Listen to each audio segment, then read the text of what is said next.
Hello guys, I am Social Media. Here all topics for medical laboratory technician is here, so let us play the video. Today we are discussing about anemia, its classification and laboratory diagnosis. तो friends, सबसे पहले हम anaemia की definition जानते हैं। तो anaemia की definition है decrease the haemoglobin concentration below the level which is expected for the healthy person of same age, sex and in same environment, causing decrease oxygen carrying capacity। तो दोस्तों ये कह रहा है कि हीमोग्लोबिन का कंसंट्रेशन डिक्रीज हो जाता है। जैसे कि कोई नॉर्मली हेल्दी पर्सन है, सेम एज का, सेम सेक्स का, जैसे मेल है तो मेल ही, और सेम इन्वायरमेंट में हो, तो उसके जो हीमोग्लोबिन रहते हैं वो जो होते हैं दोस्तों उससे कम हो जाता है।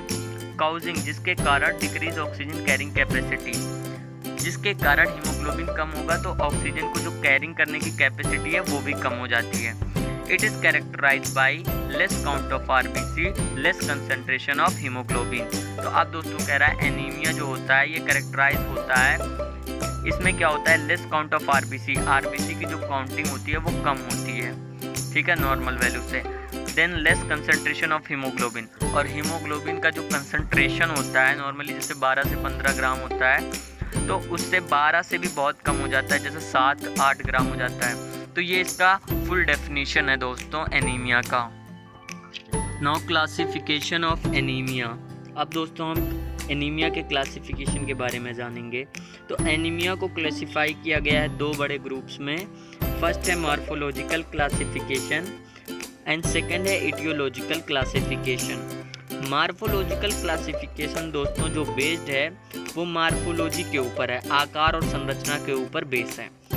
इटियोलॉजिकल क्लासिफिकेशन जो बेस है दोस्तों वो वाई पे बेस है कि क्यों जो है एनीमिया डेवलप्ड होता है, उसके आधार पर जो है एनीमिया को डिवाइड किया गया है इटियोलॉजिकल क्लासिफिकेशन में। तो इटियोलॉजिकल क्लासिफिकेशन के बारे में अब बात करते हैं दोस्तों। तो इसको फर्दर डिवाइड किया गया है दो ग्रुप्स में। ए है less production of RBC, B है increase destruction of RBC.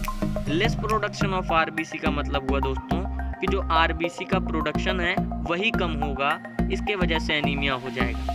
Second, increase destruction of RBC.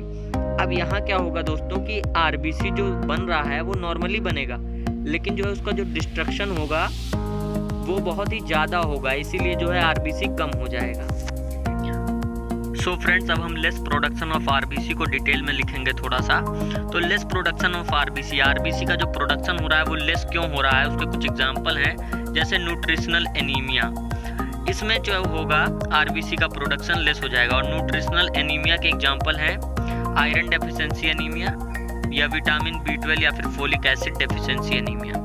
Second जो दोस्तों है इसका cause less production of RBC का, वो है chronic disease, example TB, tuberculosis. Then third है सिड्रोब्लास्टिक एनीमिया। फोर्थ है एप्लास्टिक एनीमिया। एप्लास्टिक एनीमिया में बेसिकली क्या होता है, बोन मैरो सप्रेशन हो जाता है, या फिर कह लीजिए कि dysfunction of bone marrow. Bone marrow का जब फंक्शन होता है कि आरबीसी को प्रोड्यूस करना नॉर्मली, वो डिसफंक्शन हो जाता है। देन 5 है bone marrow infiltration by malignant cell. Now B है दोस्तों इंक्रीज डिस्ट्रक्शन ऑफ आरबीसी। इसमें क्या होता है कि आरबीसी का जो डिस्ट्रक्शन है वो बहुत ही ज़्यादा होता है, मतलब आरबीसी डिस्ट्रॉय होता है बहुत ही ज़्यादा, बनता तो नॉर्मली है लेकिन डिस्ट्रॉय बहुत ज़्यादा होता है। तो इसके दो काउजेज हैं, एक है हेरिडेटरी, एक है एक्योर्ड। हेरिडेटरी के में क्या क्या एग्जाम्पल हो सकते हैं, तो हेरिडेटरी में पहला जो एग्जाम्पल है डिफेक्ट इन आरबीसी मेम्ब्रेन, कि आरबीसी के मेम्ब्रेन में ही डिफेक्ट है। और ये किस केस में होता है कि आरबीसी का मेम्ब्रेन जो है डिफेक्ट हो, तो उसका एग्जांपल है हेरिडेटरी स्पेरोसाइटोसिस। इस कंडीशन में जो है आरबीसी का मेम्ब्रेन डिफेक्ट होता है। देन सेकंड है affect in haemoglobin, abnormal haemoglobin. ये किस कंडीशन में आता है, सिकल सेल एनीमिया। जब सिकल सेल एनीमिया होता है तो हीमोग्लोबिन में अफेक्ट हो जाता है, तो ये भी एक काउज है। देन थर्ड है डिफेक्ट इन आरबीसी एंजाइम। इसमें क्या होता है कि आरबीसी के एंजाइम में ही डिफेक्ट होता है, जो कि एग्जांपल है G6PD डेफिशिएंसी। तो ये जो है दोस्तों इसके कुछ एग्जांपल हैं हेरिडेटरी के इंक्रीज डिस्ट्रक्शन ऑफ आरबीसी में। So friends, increase destruction of RBC का जो सेकंड काउज है वो एक्योर्ड है, और एक्योर्ड के एग्जांपल हैं auto immune haemolytic anaemia, proximal nocturnal haemoglobin urea, hemolytic transfusion reaction, hemolytic disease of newborn जिसे हम शॉर्ट फॉर्म में HDN कहते हैं, मलेरिया एक्सेट्रा। तो ये सब काउजेज हैं दोस्तों एक्योर्ड के इंक्रीज डिस्ट्रक्शन ऑफ RBC में।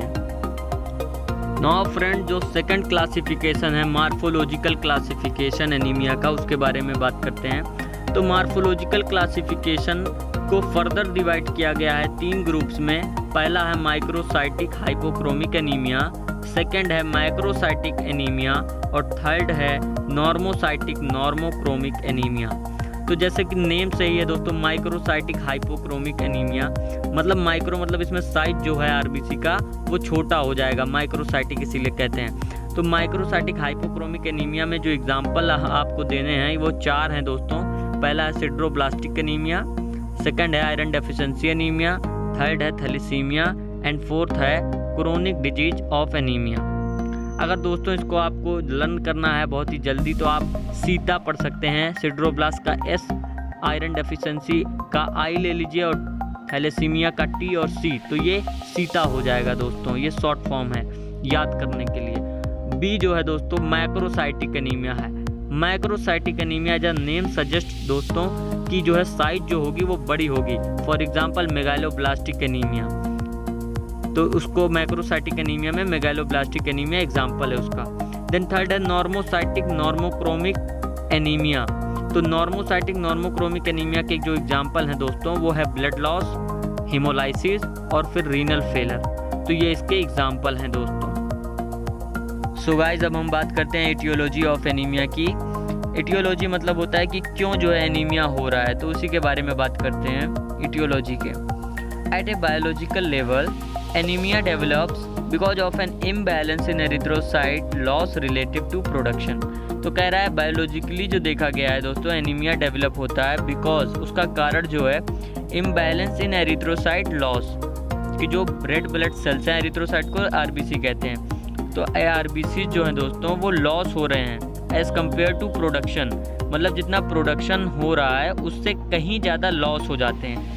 इट इज़ ड्यू टू, ऐसा क्यों होता है, उसके 2 कारण हैं। फर्स्ट है इनएफेक्टिव या फिर डेफिशिएंट एरिथ्रोपोइसिस। एरिथ्रोपोइसिस का मतलब होता है रेड ब्लड सेल्स का बनना।